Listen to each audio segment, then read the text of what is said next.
So you're on mute. Ah. Okay.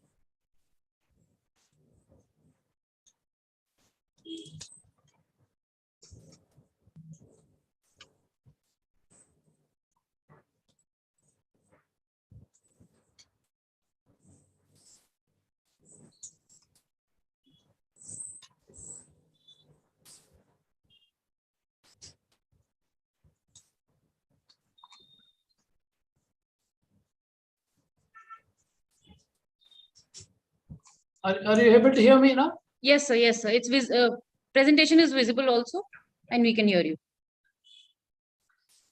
So, well, friends, that we move on to the second session. That I thought maybe in this session I'll cover how to select a research problem and some examples also. And if possible, that a review of literature that I can go back what I could not cover in the first session. Maybe I would try to kind of supplement. Yeah. Say selection of a problem. So selection of problem actually is in itself a very great problem in research. Somebody said a problem well defined is already half solved. So in fact, 80% of the problem of any research for that matter is what problem to kind of select. In fact, if you look at any PhD registration or any kind of even major research project that they do, 50% of the time they're spending on how to select a problem and what is a very ideal problem. But here are some tips as to how you should kind of select a problem. Selection problem in itself actually is a very great problem. And problem rightly selected, please mind you, helps to complete your project on time within the very budgeted, at least amount, and will also boost your morale. So how, at least what you mean by formulation problem is translating and transforming the selected problem into a scientific inquiry. That means there are you, as you at least in your daily walk of life, you see several things across actually in the society, and you'll find that there are certain kind of questions which remain really unanswered. So a research problem need not be an exact problem. It must be a situation which has not been kind of well defined, where there are no answers for a certain phenomenon and so on. According to Kellinger, a problem is an interrogative sentence or a statement that asks what is the relation between two variables, and it also tries to answer these questions. Similarly, that if you look at these the other definition, is situation which have no ready successful response. That means when you see something, you're not getting an immediate response about the answers that you really see about a particular habit. It could be about a system, it could be about a phenomenon and so on. You must find out what to do for a solution to a given problem. That means precisely a research problem is an area of either a concern or where there is some kind of a gap in the knowledge base needed for a professional practice. But what ultimately all these definitions are trying to say is that if there is no problem, there is no research. That means if you're trying to kind of rediscover something, it does not become research. Research must be something which answers an unanswered question, or maybe that even if the question is answered, it provides you an answer in a different way. That's what a kind of a problem is. Let us understand how at least selection of a research problem is done. It's one of the most difficult phases, and the choice of a suitable problem, a researcher is compared to an ant actually. Because an ant actually brings a single grain of sand from the ant hill and tries to kind of build some maybe that nest out of that. So a great discoveries, please mind you, happens not by choice, but sometimes accidentally it happens. By accident it happens, and research, please mind you, are specialists. What's a problem? A question raised for inquiry, or it can be a consideration or a solution, an intricate, unsettled question. So what do we do generally when we look at some at least issues unanswered? Sometimes we ignore them, or we sometimes we talk about them, discuss about them, sometimes we try to solve them. So the last part of it, actually, all the three constitute research. So these problems consist of, please mind you, areas of concern or conditions to be improved or difficulties to be eliminated or questions seeking answers. So any research problem can broadly be classified into these categories. One is, it's an area of concern. That there is an area of concern. That means COVID has been increasing. That's an area of concern. What research could we do? Conditions to be improved. In the sense, maybe the environment is going very, very bad. And maybe that environment pollution is the greatest problem today. But how to improve these conditions? So that's again an area of concern. Difficulties to be eliminated. Maybe that there are kind of there is a crunch in the society, for that matter. Maybe in spite of flowing so much of cash by the Reserve Bank of India, yet you find that there is some kind of a cash crunch in the circulation of the currency, for that matter. How this difficulty needs to be kind of addressed and eliminated is another area. It also questions seeking answers. It could be any economic or sociological question or historical question, seeking at least answers. That means whether a particular government, for instance, a political science, you're trying to understand whether that a particular party is better, or X party is better, Y party is better as far as the performance of the government is concerned. So the question seeking answers. So examples of research problems, how do we see, this is some of the very simple problems. How do we retain our talented employees in a company? A company's problem is maybe the attrition rate is very, very high. How do we retain these talented employees in a concern is a problem that can be researched by a company.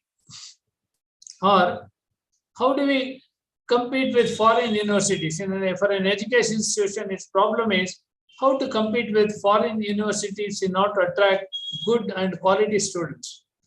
Or maybe another at least problem is, what is the best media to communicate with our students?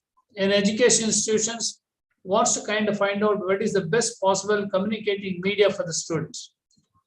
Does career and skill-oriented education prevent students from dropping out? Maybe as colleges faced with the problem of dropout of students, and it is trying to understand whether a career orientation through skill development can be a solution. So like this, anything can be a problem.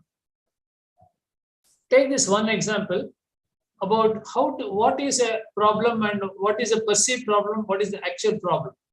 See, there was a 20-year-old swimming pool.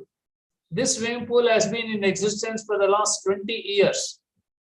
And the membership for this swimming pool has been declining day by day, day by day. Maybe that the membership for this swimming pool is declining. At the same time, a new water park has come up in the neighborhood. A new water park has come up and residents prefer this expensive water park.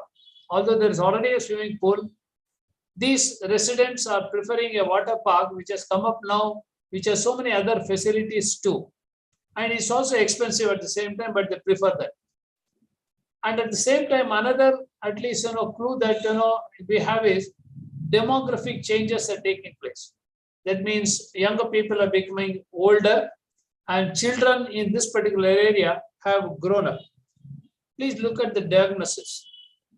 It says an organization is a 20-year-old swimming pool. In spite of that, the membership has been declining instead of increasing. And at the same time, a new water pool has come up, and another demographic changes. People are becoming older, and ultimately the symptomatic problem is that people prefer at least a new water park to that of an old swimming pool. But please mind you, the true problem when you research, it came to light that the demographic changes, that is children in this 20-year-old neighborhood have grown up. They're becoming older, and older residents no longer swim anywhere, whether it's in a new water park or in the existing. So the actual at least problem is that people are becoming older and these older generation are not going to the swimming pool or to the neighborhood, the water park, and therefore it's declining. But your assumption, please mind you, was that new water park is coming. That's the reason why that no, you're not getting the membership. So you find that like this, when you're trying to identify a problem, you must do some preliminary research to define a problem itself. Without any kind of pilot, at least research, you would have at least concluded that the problem is that this water park has so many other facilities. That's the reason why people are moving to that water park instead of this swimming pool. But the reality is this.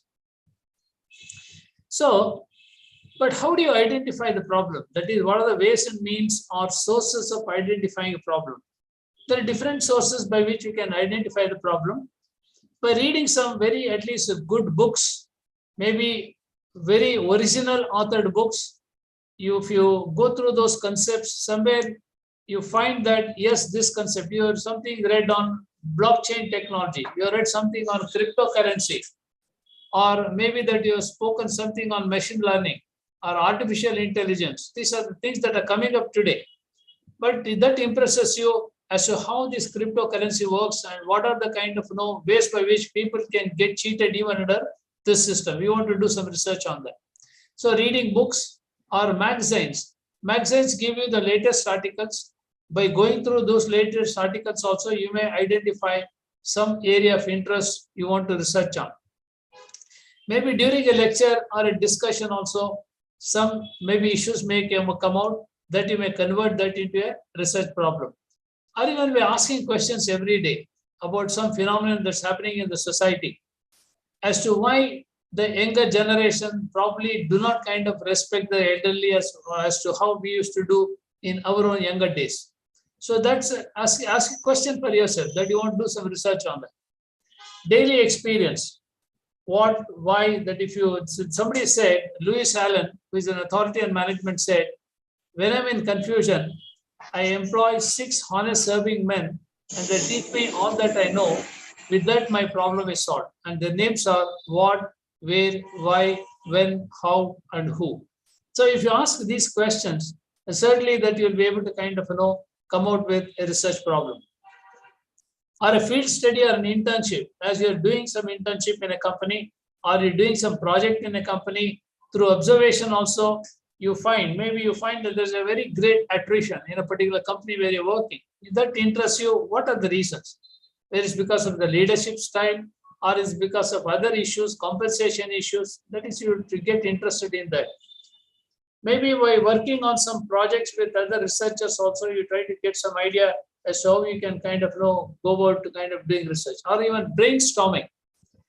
Maybe if you want to make things very simpler, you can at least some area of concern that you can put it for some discussion among your own students. They come out with very kind of creative ideas, so you will arrive at some kind of a research problem too, or new ideas to solve a problem. Or you read some research reports, some thesis and so on. That's also a kind of source of identifying a problem. Or maybe your intuition tells you, sixth sense or insight, or maybe some feeling that this could be the possibility of a problem. You try to kind of explore that. And maybe that you're dissatisfied with certain phenomenon or certain behavior or certain kind of procedure or some kind of a policy that really leads to research. And look for current developments. That is, if you're going through the internet, some newspapers, magazines, and latest articles and so on. If you even go to Google search and say, what are the current developments in your own field? You want to do some maybe research in some area like philosophy. So what are the current developments actually in philosophy? You get a lot of articles on that or some certain issues and variables on that. You can try working on that. Or maybe that daily reference, if you look at the diary of some maybe top individuals who have really made some difference in life, you can look at maybe those also issues become your research problem. Locating the problem in a firm or in a classroom, as you're even sitting in a classroom or maybe handling some session, some idea that strikes you. Or some question asked by some, at least, a participant in a conference may lead to some researchable question for me. It could be possible. Community own teaching experiences also, seminars, workshops, and other, at least, maybe that places you can also identify certain problems. A seminar themes itself, when you look at the sub-themes and themes of a seminar or a conference, that gives you some ideas to develop that into a research problem. Or with fellow participants, or discussion with your own professors, or special assignments, term papers, consultation with your own guide, or maybe some advisor, or if you meet some policy makers and ask them what are the policy issues and problems that you can identify for research, they can also give you some inputs. Or faculty members, you have some discussions in some academic meetings, you can experts in the field, researchers, administrators, or if you met some press people also, the TV media and others, they're also out actually in the field every day, seeing many problems of the society. They can also kind of give you some inputs. Or you see some movies as a central theme of the movies or sub themes of the movies, you may convert into a research problem. Some of them you may see even in dreams for that matter. So that can also become a part of your problem. So what should you do? Actually involve yourself very seriously in the refinement of the problem. And first, actually, as soon as you get some idea, what probably you should do is you should collect the related literature on that. As soon as you really see that there's some kind of, I told you that some cryptocurrency which has come up today. You want to do some research on that. Pick up all the articles, papers that are available on this cryptocurrency and see that how we can refine that into a researchable problem. You want to address the security issues of a cryptocurrency. So you can work on that, the security issues of cryptocurrency. Or maybe that you want to work on blockchain. How effective is blockchain for working the cryptocurrency for that matter? So whatever issue that you really look at, immediately you try to refine that and go through the literature of that at least particular issue and narrow the focus. It's a very wide area. So that if you try to kind of narrow down on certain issues, then it becomes much simpler. Maybe that you want to kind of understand the causes for a fluctuation in the global currencies. If you say only global currency fluctuation, becomes a very broader one. Maybe you want to compare between, for instance, dollar and maybe the euros, or maybe that between any of the two currencies for that matter. So you try to kind of narrow the scope of the study. Then you should also kind of understand with reference to a population that you want to study. That means whether you go to study about the male population or female population or even geographical population, whether that you want to make a study in a particular region or a particular country or a particular place or whatever. So the population for the study you need to kind of define when you narrow down the focus. Then when you really have the population in mind, whether your population is customers, whether it's employees, whether it's organizations, whatever, that you should kind of decide about the population. Then situation, time, and condition. That is, you want to refer that to a particular situation. Maybe that you want to study the decline in kind of entrepreneurship. The situation is the COVID situation, or maybe time frame in mind is over a period of 3 years, or a particular condition. Maybe conditions kind of surrounding a certain situation. You deal with it, that population, then situation, then time, then conditions, then subject availability. That means whether data is available on this particular problem, that must also be kind of carefully studied, because if you don't get adequate material on this, then even to research this problem becomes very difficult for you as a beginner. And are you ready with the equipment that you want to address this problem? Maybe you want to do well on blockchain technology itself, but do you have adequate knowledge of working of computers, the software, the hardware, and other things, and then maybe the related literature? Or you have the competency on that? Or let us say that you want to kind of take up a research problem on queuing technique. Are you familiar with the operations research? Are you good in mathematics? So researchers' readiness and ability is also another question that you must address. Then whether adequate resources are available, both financial resources, whether infrastructure resources are available and whether you will get the data adequately is another question, and whether measurement tools are available, whether that adequate models are already in existence to test some kind of maybe phenomenon, or if measurements are not available, you should be able to kind of develop. Do you have the competency to develop is another issue. And what are the issues to be dealt with? And setting the scope of the problem. So you must define the geographical scope and also the functional scope. Generally, what happens that a good research problem is denoted by this acronym FINER maps, which means feasible, interesting, novel, and so on. So it must be a very feasible proposition. It must also be very interesting. If it's a very dull affair, you may lose interest out of that. It must be kind of exciting for you to do that research. So choose such an area with which you are interesting and novel. If you're going to do some, as a businessman student, you're going to do some research on working capital management and all that, which are outdated, or some training issues and so on, there's no problem. So you must kind of do something which is up to date, on which there's no research has been done. The other day that I was kind of scrutinizing some research proposals, I saw some, maybe the title on rural, urban and rural entrepreneurship. A lot of studies are done, for instance, on rural entrepreneurship. What new angle that you're going to give is what is important. So you should make it novel. You're going to do something on female startups. Yes, there is some kind of a novelty in that. If you're going to say rural entrepreneurship, then again, that it doesn't sound very novel. And also on ethical issues. So don't try to kind of do some research on maybe unethical products such as some maybe alcohol, some cigarettes, and such other issues which are not ethical issues. So such ethical issues are also involved. So you must look at that and whether it's relevant. But somebody was doing a study on a study, for a PhD topic, they were doing something on a study of attrition. A study of attrition in a software company, but by the time that lady took up that research, there's not a problem of attrition, there's a problem of downsizing. The organization itself wanted to get rid of people, it's the people leaving the organization. So it does not become relevant at that point of time. So when you choose a problem, you must ensure that problem is alive at least for certain time until you at least complete your at least research topic and submit the report. It's not going to be relevant. For instance, you want to make a study on COVID. COVID will last for another 1 year or so. And after 3 years of your research, if you kind of produce a report which becomes very not relevant at that point of time, it is not actually good for the problem. And it should be manageable.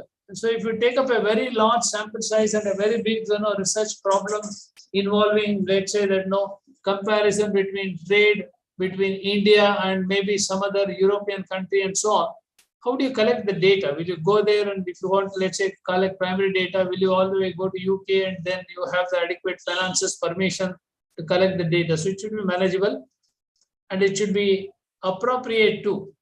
And it should have the potential value. Your research must have potential value even in terms of maybe some commercial value also where you're going to gain out of that, or whether you also kind of even in your own career and academics where you're going to grow, that must also be considered. And publishability. So another issue is the publishability is another issue, whether that this article could be published and whether you also kind of get credits out of it, and also it will be useful to the general people as a result of reading such article must also be seen. It should be systematic, researchable, and it must be significant. So what are the types actually? So there are different types of problems. Maybe problem in existence. That means this problem already exists, but you're adding a new angle to the at least the research. Let's say poverty is already there. Poverty is an issue which is already there for years together.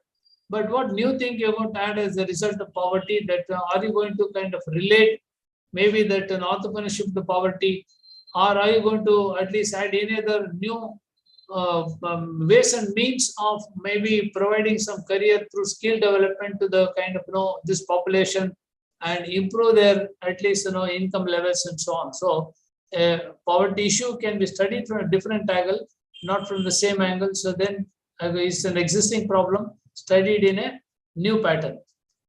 For instance, that education, of course, educational issues are already, lot of research is already done, but you want to, let us say, study in the context of NEP, new education policy, then that's an existing one again. Then description and classification. So this type of problem only describes why a phenomenon at least occurs, or it classifies maybe a problem into certain kind of maybe that different facets. Then composition, that means there are bits and pieces of research in different parts in different but a particular phenomenon, but you want to kind of assemble it and bring it together. Maybe economic development is one issue which is affected by different parameters such as employment, income, and maybe trade and policy issues and so on.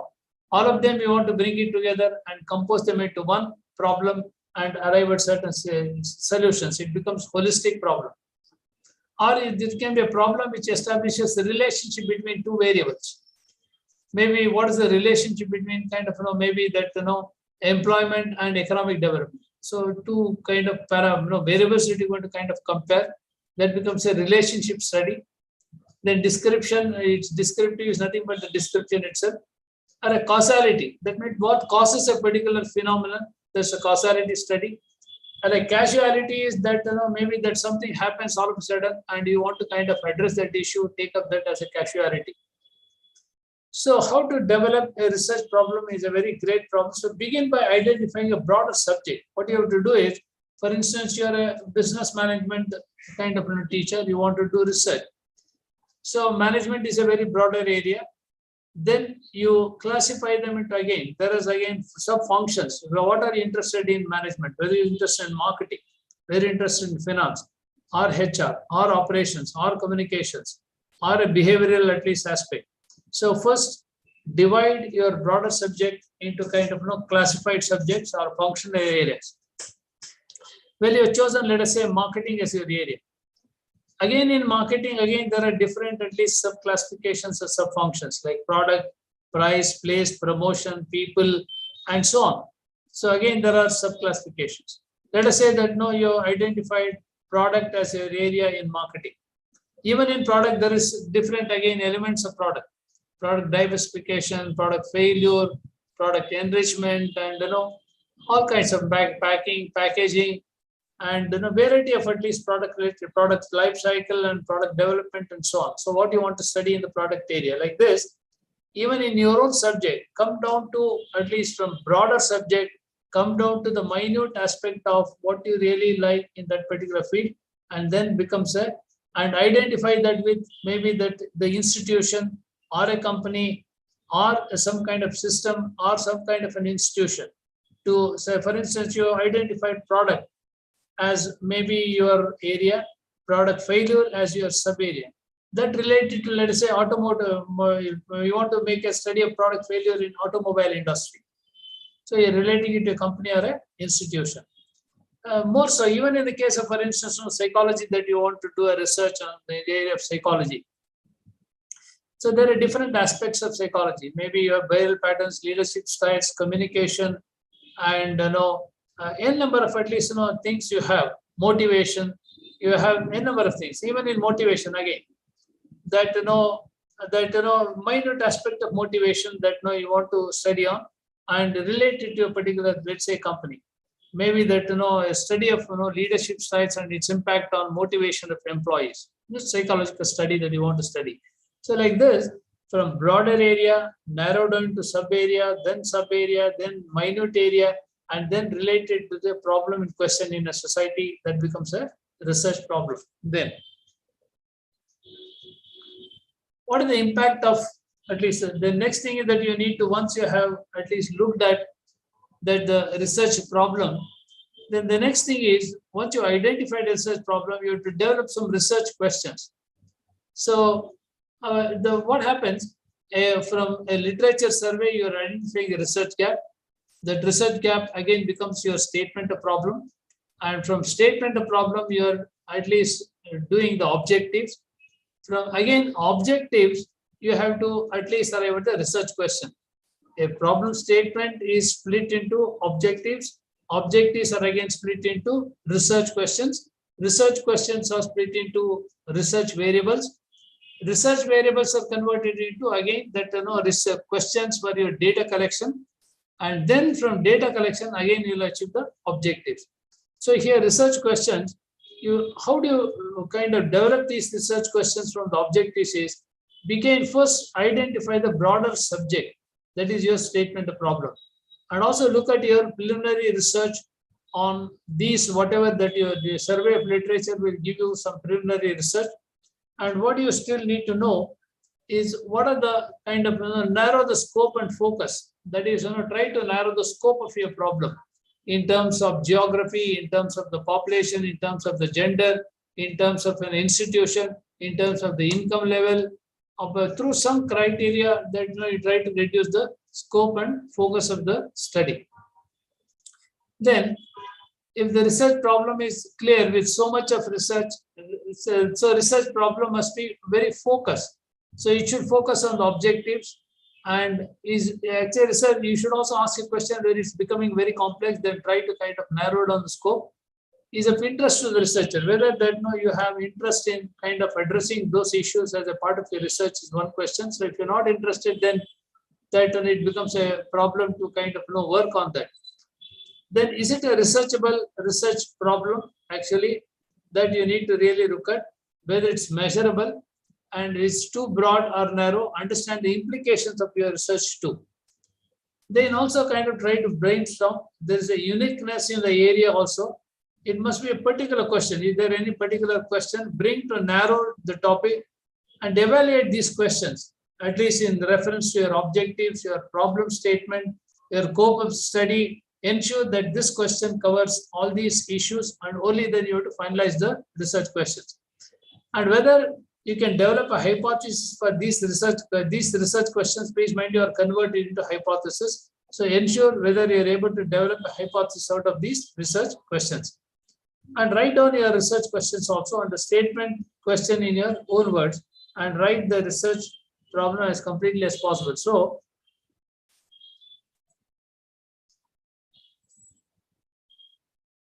and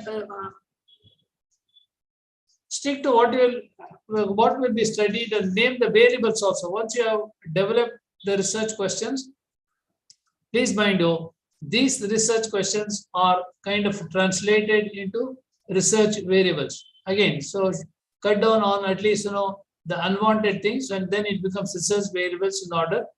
And avoid the words significant and true and all this, as per the research questions. When you're framing the research questions, don't use generally these terms, because to quantify it becomes very difficult. Then avoid using two different terms to refer to the same variable. So because your terminology must be very unique, so that where the definition of concept comes into play. You must define each variable very clearly so that there's no overlapping of the meaning of these variables, and see whether it is feasible, and whether it's hazardous or dangerous, whether it's ambiguous, you should also check, and whether it is contemporary, whether it is modern, at least, our question becomes outdated question. So, so that, how do you define a research question is, a question aims to answer, often addresses an issue or a problem or a phenomenon in question. So what are the important points while at least looking at it is, involves a continuous updating one's knowledge on the topic and refining the ideas.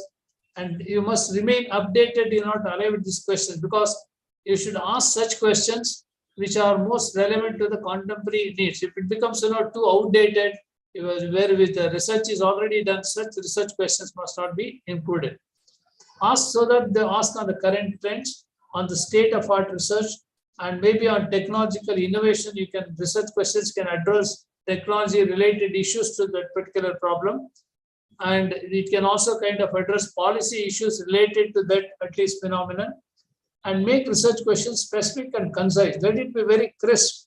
If it's a very long question, you will not be able to kind of really that understand and get the kind of data required, and also understand the repercussions and implications of such research questions on the problem itself, and ensure that clarity. And doing a literature survey will also help you to arrive at certain questions. So these are some examples of research question. So this is related to That is, when does children work become child labor? So it's some study related to child labor itself. These are some questions actually related to this child labor. When does children work become child labor? Where is it a problem?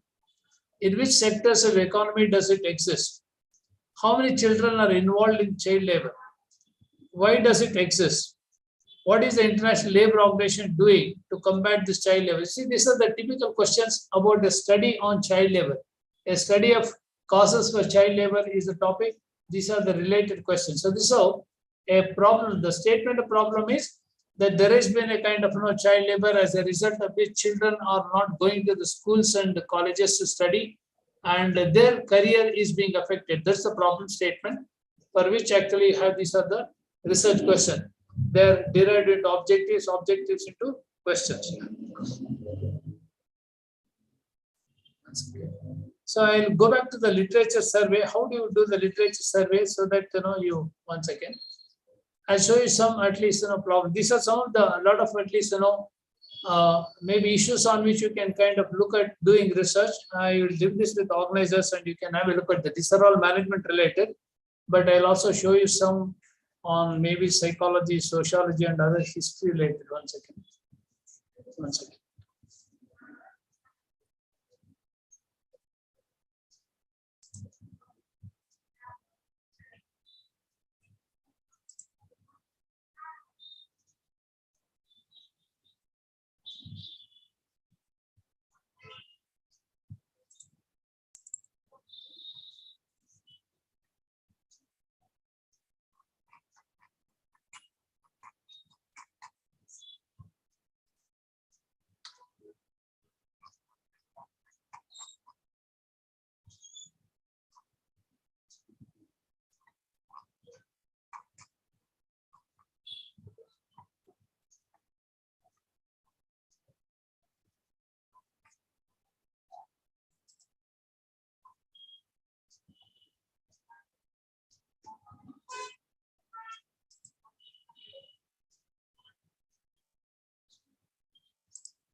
So we'll also know little on how to kind of do the literature survey. Sir, excuse me, we are not able to see your presentation if you are sharing. Yeah.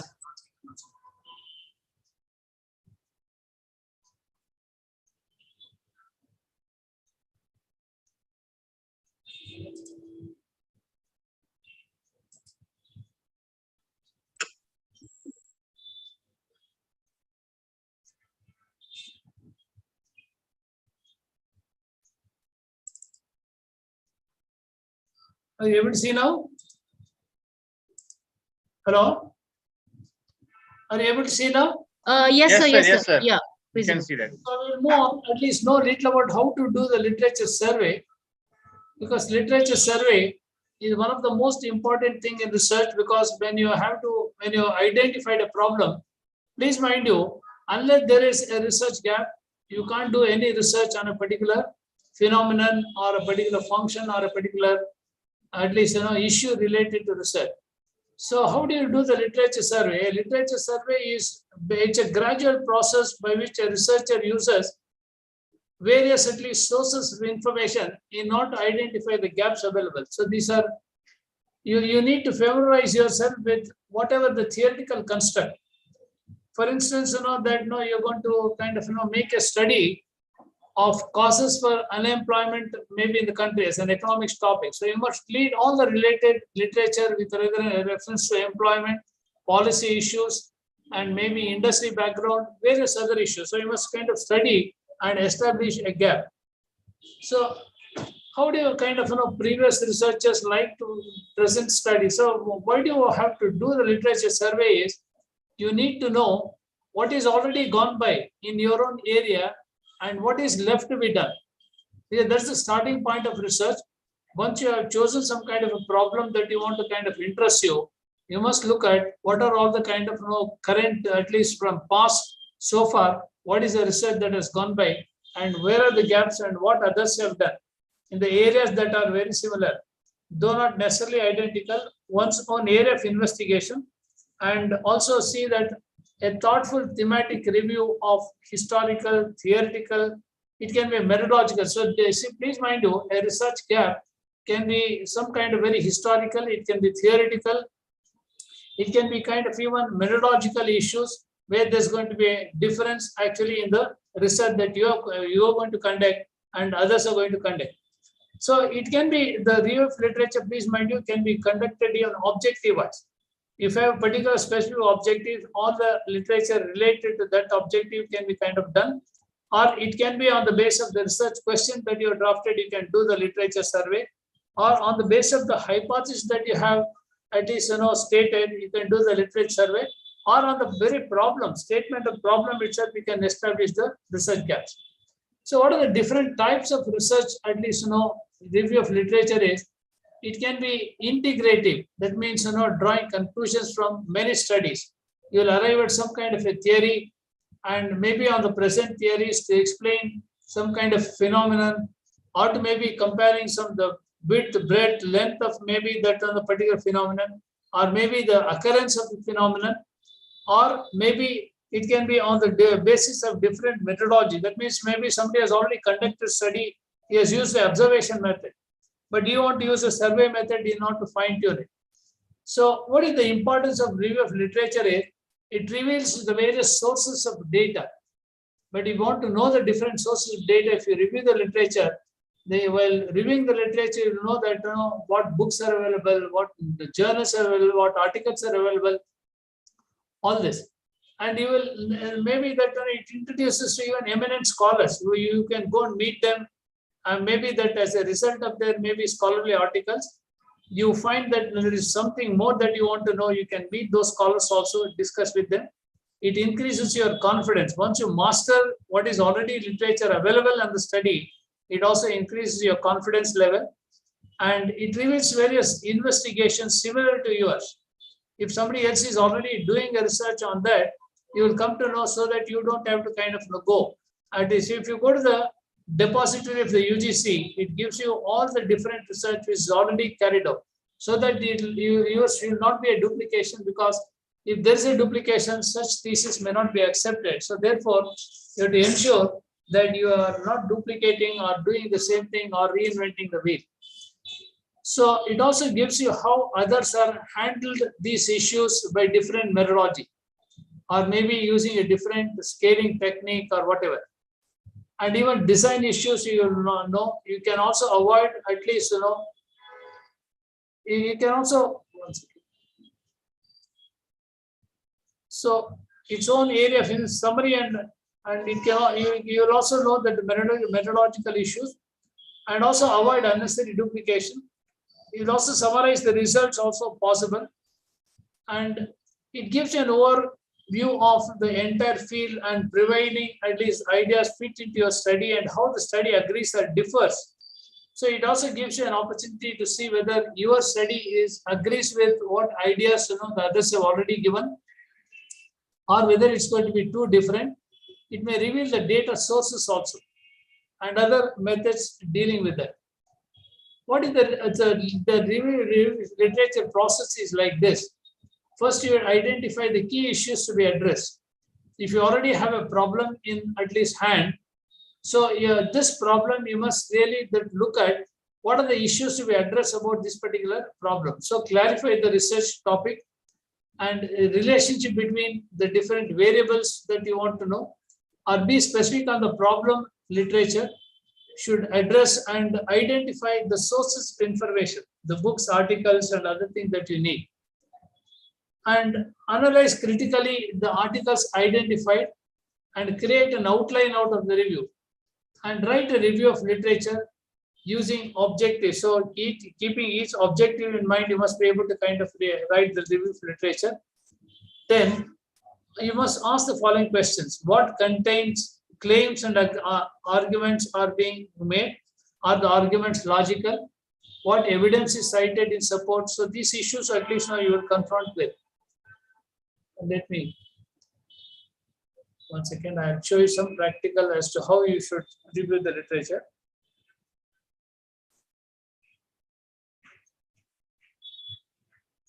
See, these are the primary sources of kind of looking at the literature, and the maybe that you will contact maybe some eyewitnesses related to that phenomenon, or maybe the original work carried out by that particular person, or maybe that some periodicals where it is such a original article is published. And the secondary sources are, you have reports, you have newspapers, print journals, online computers, and so on. And abstracting the references, so read that. So how to kind of source the kind of reference is abstract that you prepare about this review of literature. That first read the article or abstract. And please mind you, skim the entire article. You don't have to reproduce all the kind of the entire article as a result of your review of literature. You should do what is called a skim reading. Just glance and see what contains in this article. Take that and put it in the review of literature chapter in your record. Record complete bibliographical. Take the author's title of the at least an article, name of that particular article, author, the publisher, and also the kind of the year when it is published, and also the summary of this article must be noted.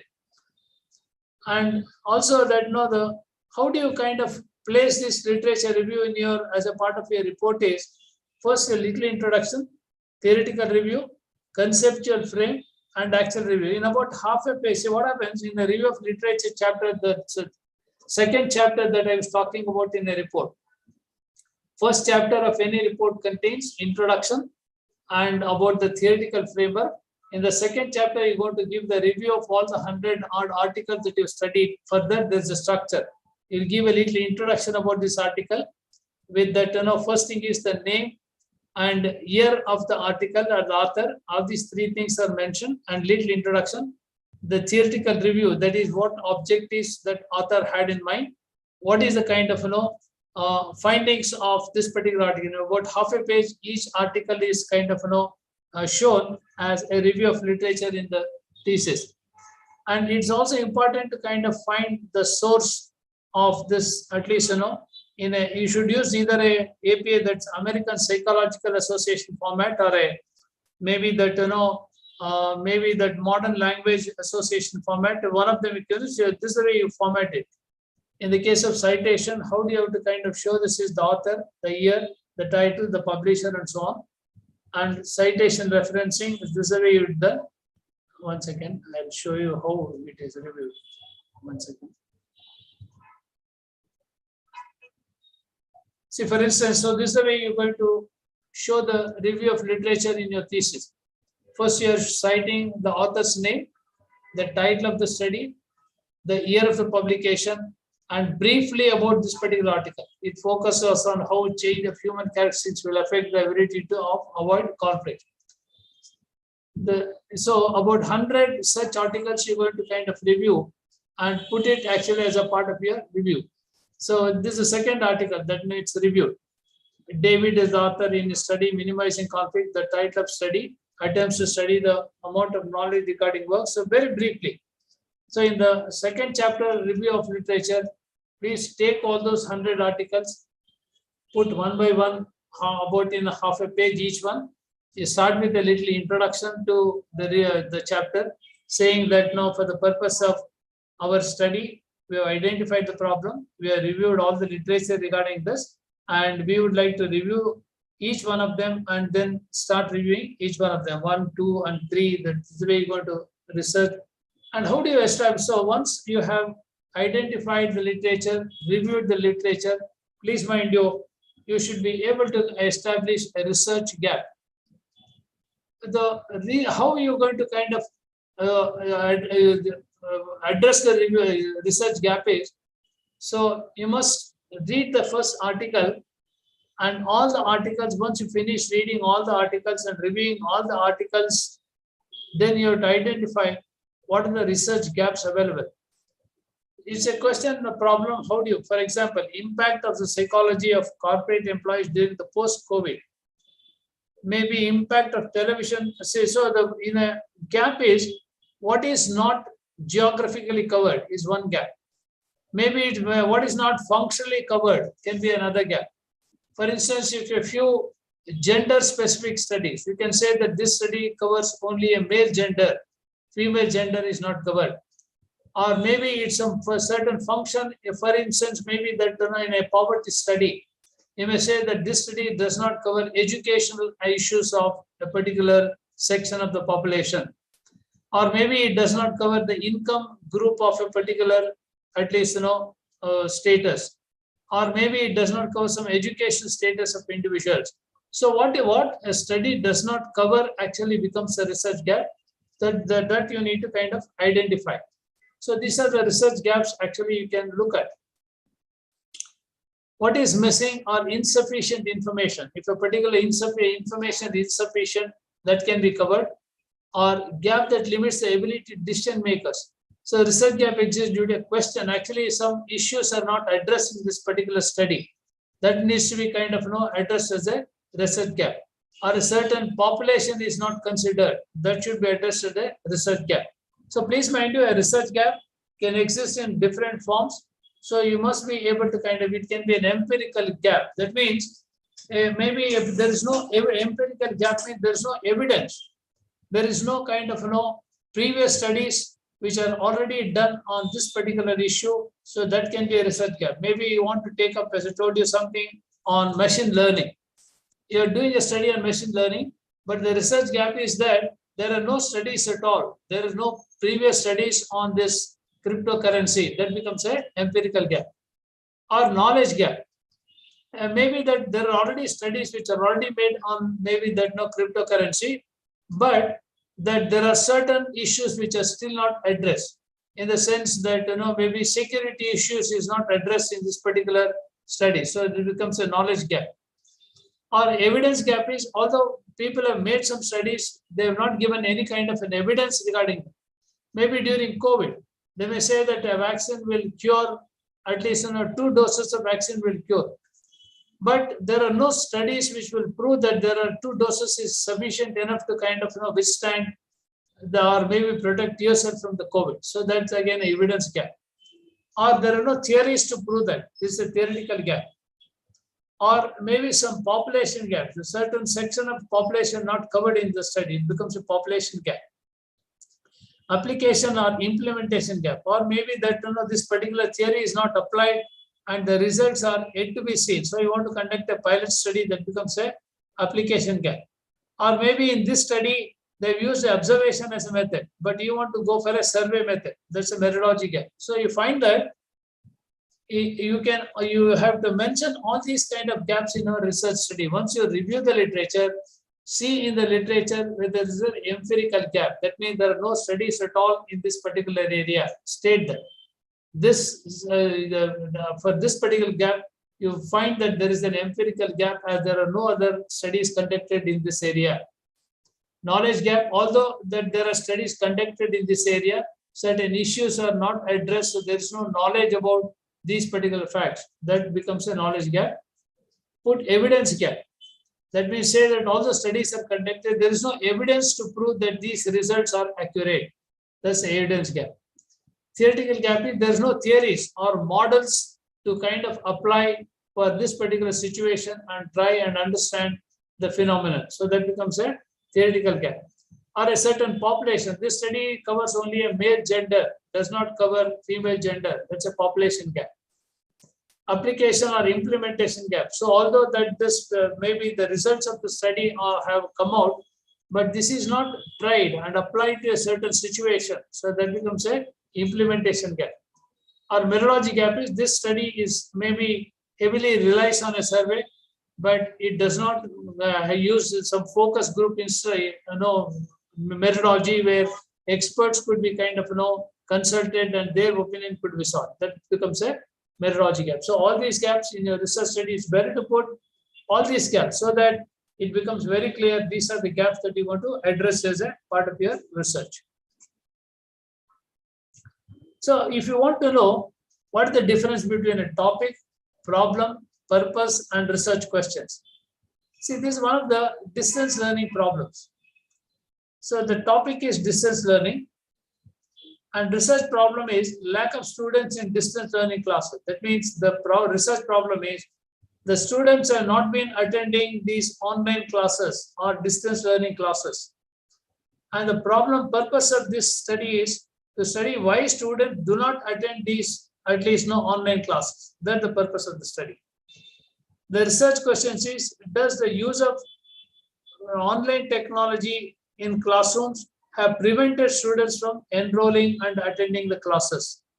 This is the research question. So you can just see that what is the difference between a topic, between a problem, between the purpose of study, between the research question. One is topic is distance learning. The problem is people are not attending these online classes in the distance learning mode. The purpose is why students are not attending these online classes.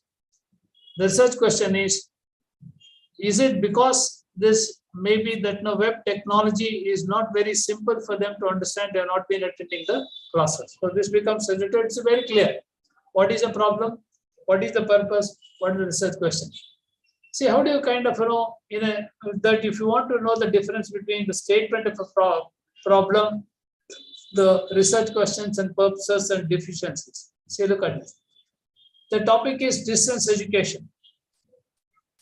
Here, the point is basically the introduction to this topic is that the distance online education has been rapidly growing due to several reasons. And please mind you, this distance education is a very low cost and very effective method, in spite of experts suggesting this. And the research problem is here.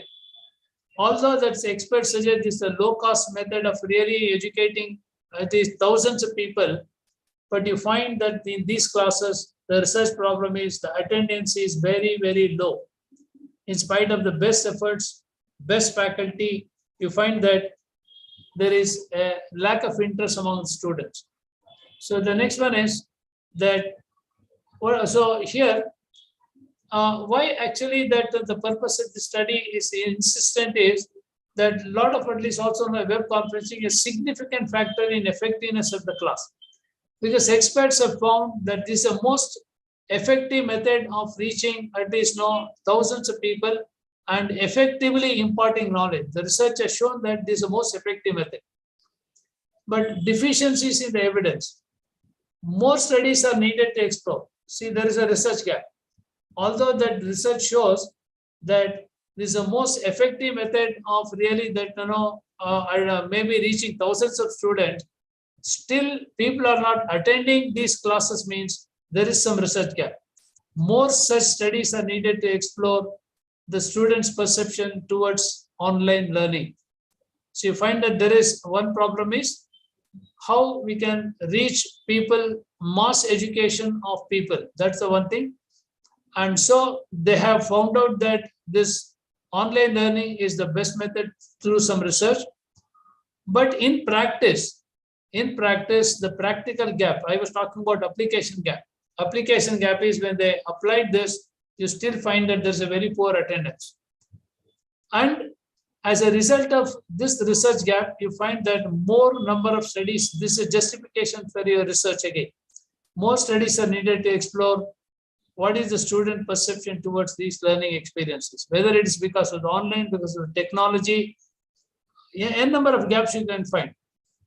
There's a technology gap, or whether it's a population gap, or whether it's a age gap, a number of gaps you can at least establish through this primary study. And so who are going to be the audience of your study? That in case you want to take up this study, you find that the college and university administrators are going to be the target audience for whom this research is going to kind of benefit, because once they get some solution, they'll be able to address how we can kind of go for the mass education. What is the purpose of this study? The purpose is to explore absenteeism from non-mandatory. What is the causes of this absenteeism is the purpose of the study. So what are the research questions? The research questions are these. What are the students' attitudes regarding online classes? What are the students' attitude towards online classes? Second question is, what are the students' reasons for attending these there are few students who are attending. What is the reason why they're attending? There are many students who are not attending. What is the reason for not attending these classes is another research question. Last research question is, so take what would motivate the students to increase attendance in these online classes? What could be done? What should be the strategy? See, these are research questions. You know, I think I'm sure it should be very clear to when I go back. Problem statement is that so student attendance on online classes is dwindling. That's the main statement of the problem. Then the background is that the other researchers have done a lot of studies and found online learning to be most effective method as compared to any other method. But the deficiencies in the evidence is, there is a research gap in the present study is that more studies are required because in spite of the research findings that's the most effective, people have been absenting themselves. So there is more studies are required in order to do, at least ensure why these online classes are not effective. Audience, as I told you, both college, university, administrators, and faculty are the audience who will benefit from this study. The purpose is to explore absenteeism from learning environments. Is there any other, at least, method which is most effective and why people are not really kind of able to attend these classes? Again, questions are maybe focus on their attitudes. What is their attitude towards online classes? Why they're attending, why they're not attending, and what is the strategy? I'm sure that now with this, it should be very clear to as to how you can kind of look at what is the problem, what is the question, and so on. So having at least gone through this, now we should be able to identify. A statement of problem states the existing state of affair. We saw that. The existing state of affair is that the existing state of affair is that online classes is found to be the most effective method of attending, at least spreading mass education. That's the existing state of affair. What is the states? What is the problem issue? In a state problem, you must state this also. So what you should state is what is the problem in question. The problem in question is people are not attending the online classes. That is the problem statement. Then reasons for undertaking this study. Why the reason for taking or the purpose of the study is to understand why people are not attending these at least classes online in spite of research findings that is most effective. And explains why the study is necessary. The study is necessary because you have to develop a better strategy in order to read the mass education. That's the necessary. And explains the benefit to the intended sponsors. Who are going to benefit? Faculty, colleges, college administrators, faculty, management, all those will benefit. So in any statement of problem, please mind you, all these features must be invariably be present, only then it becomes a good problem statement. So I'm just giving you this. I already given you some statement of problem that about the South Indian Bank and others.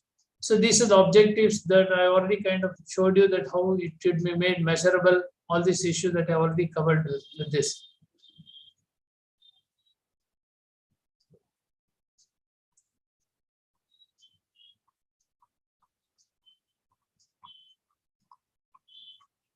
Let me show you some topics which maybe that you can work on in other areas also, that I've only given you some business examples.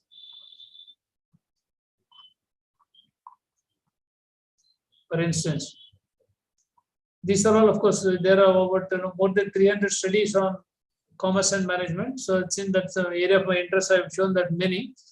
But for instance, some examples of in economics, what can be studied. So if you want to study the impact of poverty and economic growth, case of, for instance, BRIC countries, where you can at least make some comparison of these countries and look at what are the kind of causes and consequences of poverty at these countries.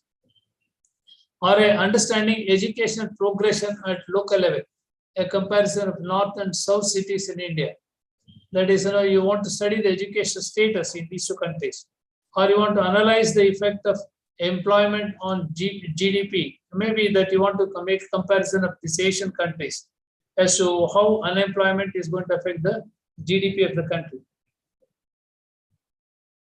Or maybe that you want to work on some history related projects, that you can make some kind of a comparison between that, different civilizations that built the Indian nation, that what are the contributions of different civilizations that built the Indian nation.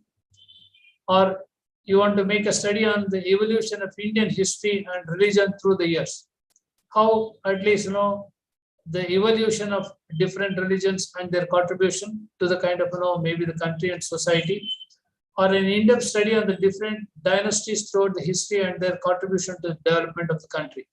What are their contributions? What their misgivings also, maybe even that can also be kind of studied as a part of your history. So maybe some studies on political science, you want to make a study on behavioral approach to comparison of performance of political parties. It's a performance appraisal of different political parties over a period of time since independence, who all have ruled and what are their contributions and what are their marketing strategies, what is the maybe attitude of maybe voters towards such political parties, maybe a marketing strategy of political parties that can be studied, and it can be studied as a part of your political science, yeah.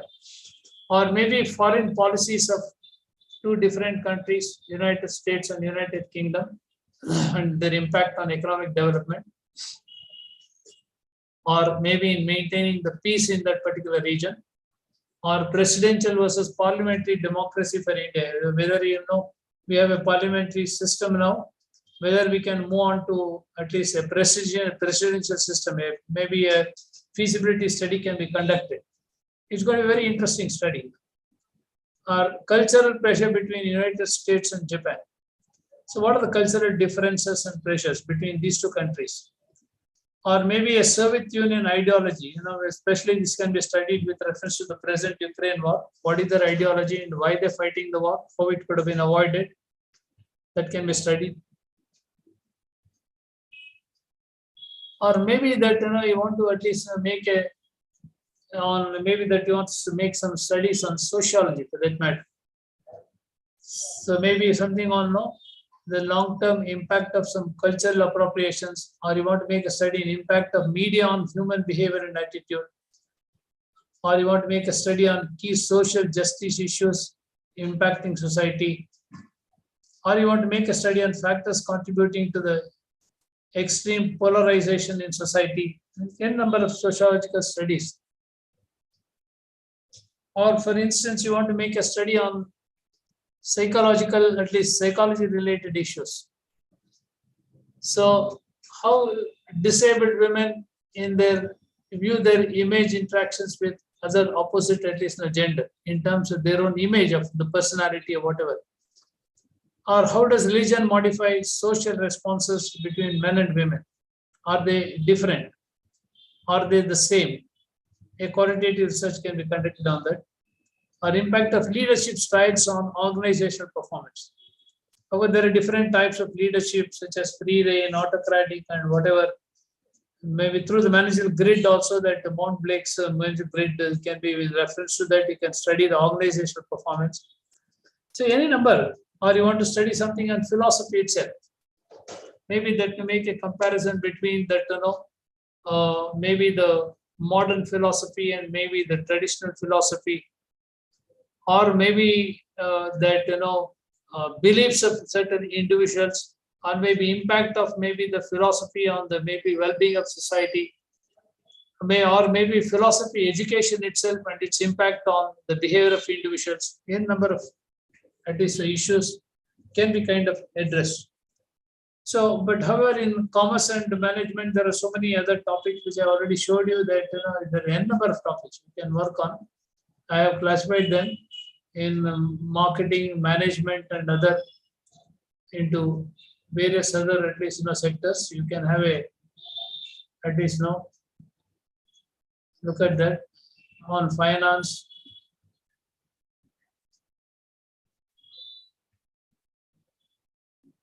Marketing, you can cover on these some of the issues on consumer behavior, consumer perception, company advantage, quality perception, market potential, customer satisfaction, market analysis, network marketing, product launch, product positioning, market share, advertising strategy, post-purchase perception, marketing, e-commerce, market research, relationship marketing in the HR area, maybe on training, skills, resourcing, organizational behavior, employer branding, class healing effect, organizational development.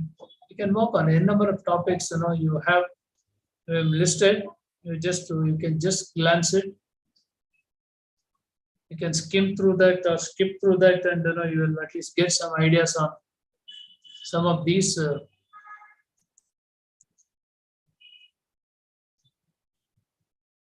This is a very good case, especially for commerce and management teachers. You can look at them a number of these topics, right from finance also, marketing or HR, leasing, dividend policies, capital markets, derivatives, and pricing, futures and options, OTC derivatives, swaps, forward exchange contracts, and you can fundamental analysis you can do on bond valuation, technical analysis, a number of topics. If you go through that, you get a number of ideas. So I just want to kind of conclude at least by maybe that summarizing the whole thing. First, that I have given you some idea on. First, we started with the research process.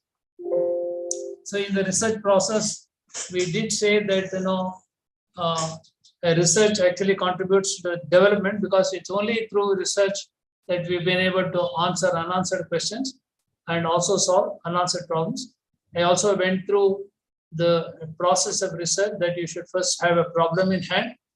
Then once you have a problem in hand, you should survey the literature and identify research gaps, and then have developed the objectives. From the objectives, you must develop research questions. From the research questions, you should develop certain variables, and then you should collect the data by using some either a questionnaire or interview schedule or something. Then once you collect the data, then you have to analyze the data. Then once you analyze the data, you must produce the kind of report. And generally, any research report, it can be subject to variation depending on the university or purpose for which you are submitting the report. Generally about 5 chapters. First chapter, maybe you start with some theoretical introduction. You will have the theoretical framework of this particular chapter in about a certain number of pages, and then cover all the issues connected with that. And then second chapter, you're going to have the review of literature. I showed you that you start a little with the introduction, stating that your select problem, you're going to review some hundreds of studies that you have studied with reference to this, and review of literature. Every one study, half a page, in about 50 pages, about 100 studies you can review by quoting the author, the title, and the gist of the study. That forms your second chapter. In the third chapter, you're going to give the research design. I have given you what are the components of research design, from statement, problem, objectives, definition of concepts, scope, methodology, sampling, and tools and techniques for data correction, and how do you analyze the data, and how you prepare the report. So that's about the third chapter, research design. In the fourth chapter, you have to analyze the data in the fourth chapter, and every question that you ask is reduced some kind of a table. So you'll give the little introduction, table, and maybe graphs or charts can be used, and you'll explain the table and draw some inference. For every table, there must be an inference. And then that forms the fourth chapter. In the last chapter, you're going to summarize. Whatever you have analyzed in the fourth chapter, you will bring it into summary form, in bullet forms in the findings, first findings. Then you will give some conclusion about the whole at least study. Then you will offer some recommendations. Please mind you, well, your summary of findings must be as a result of your analysis. You should not bring some finding from somewhere else. You should ensure it is related to your objective, is related to your at least research questions, and then it must be related to your variables, and then only there should be a finding. So you can bring some at least findings of the study and conclusion, and then also suggest certain remedies or some model. And your recommendations must be very pragmatic. If you say that the college is not doing well, college must do well. It can't be a suggestion. You must say whether library has to improve, whether the faculty has to improve, whether the teaching methodology has to improve. It must be a concrete suggestion that you must make. Then You must also, after the end of 5 chapters, you give the bibliography. And even in the first chapter, few chapters, you must also give the citations. If you're taken for some piece of information, you should also cite at least the author, the title in the whatever format that we already said. And then you should give a bibliography at the end of the report, classifying that into books, journals, websites, reports, and so on in a particular order, either AP or MLA format. And then you should also enclose whatever at least that the questionnaire or interview schedule that you have thing and any other schedule that you have used. That forms your report. So this is the way we do. And I've also explained to you how to select a problem, how to review the literature also. This is the whole thing that I have covered today. And if you have any questions, you're most welcome. Thank you, sir, for that very comprehensive session. I think each and every topic has been covered. We do have some questions which I will read out so that you could answer. There is one question from the previous session. Our participant has asked it many times, so I will just take that. Just a second.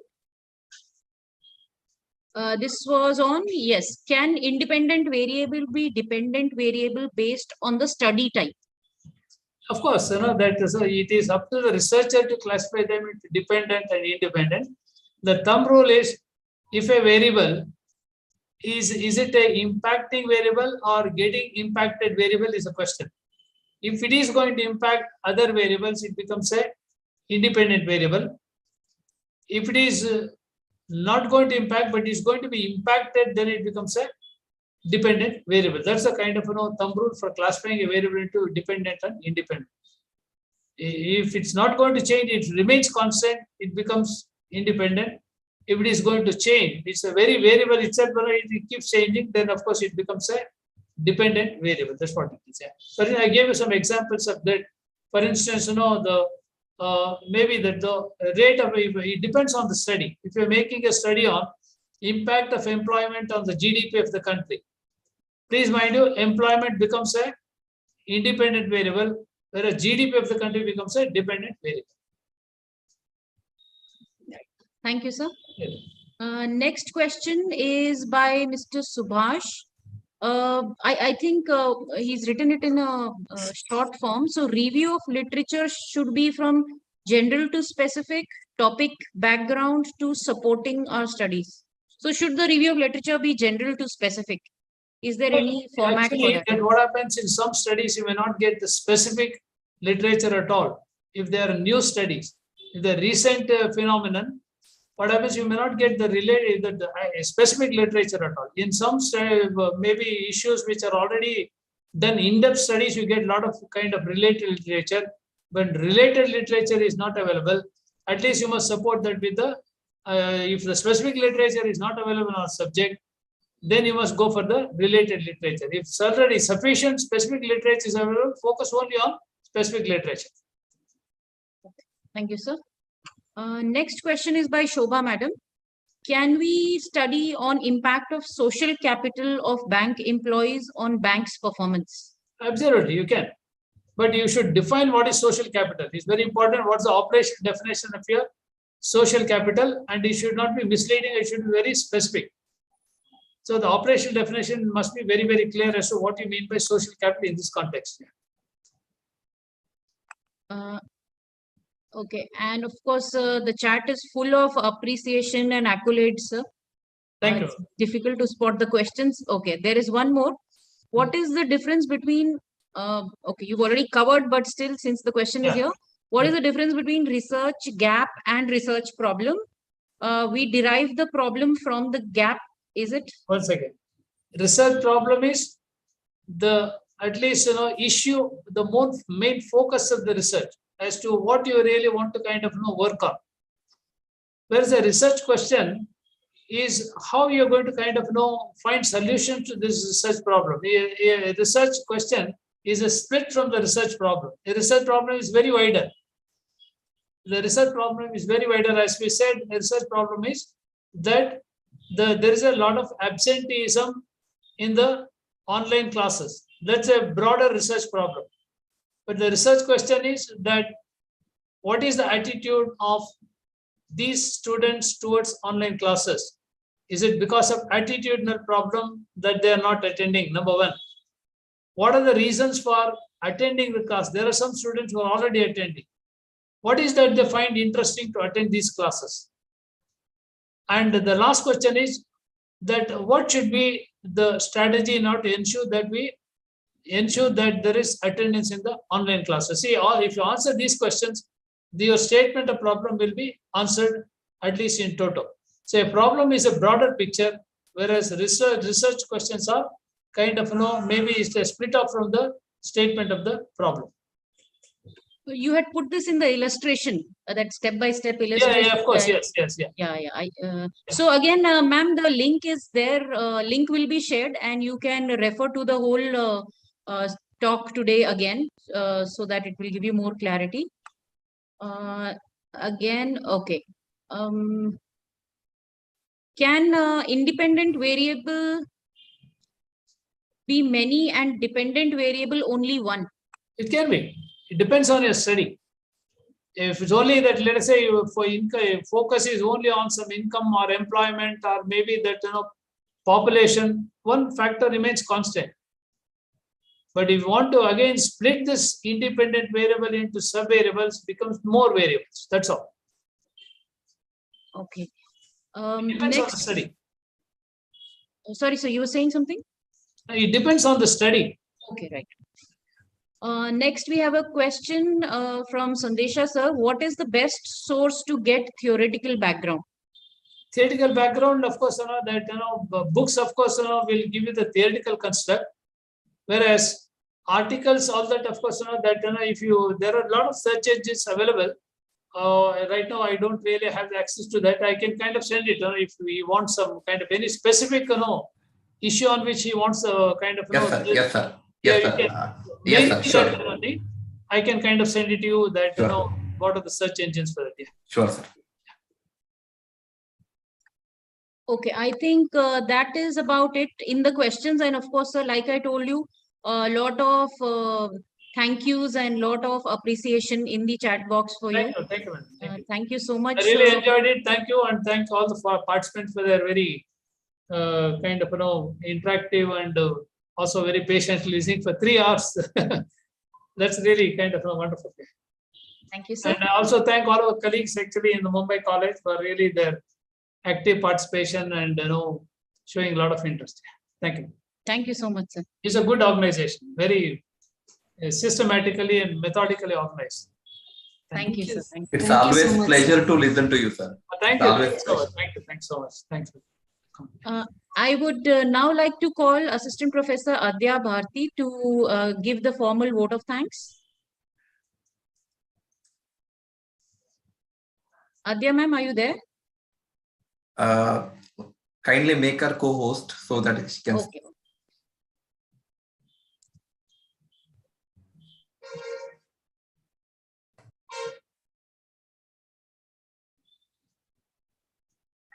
Okay, I am not able to do that. Vinay, sir, is it possible? It's done. It's done. Done.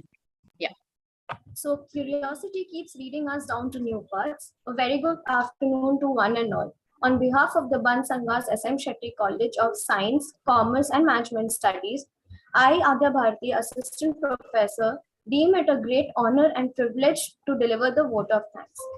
At first, I would express our profound gratitude towards Dr. S. Ramesh, distinguished speaker, for the in-depth session on research methodology, who have accepted our invitation and given generously their time. After today's session, we have learned to begin with the end in mind. It means to start a clear understanding of your destination and to always take the steps towards the right direction. I'm sure it has added content and deliberation. I would also like to thank our management, our principal, Dr. Sridhara Shetty, Vice Principal and IQAC Coordinator, Dr. Lichi Santosh, and Vice Principal Sandesha Shetty for supporting us. An event of the dimension involving so many participants from various places requires immense planning and preparation. I strongly believe that the participants have gained a lot from this session. Thank you for joining us. Thank you all very much indeed. Thank you, Adya ma'am. Thank you. Can I exit? Yes, sir. Thank you so much. Thank you so much. Thank you. Enjoy. Thank you so much, sir. For the participants, the next session will be at 2 o'clock, and the feedback and attendance link will be given at the end of that session. So you all can join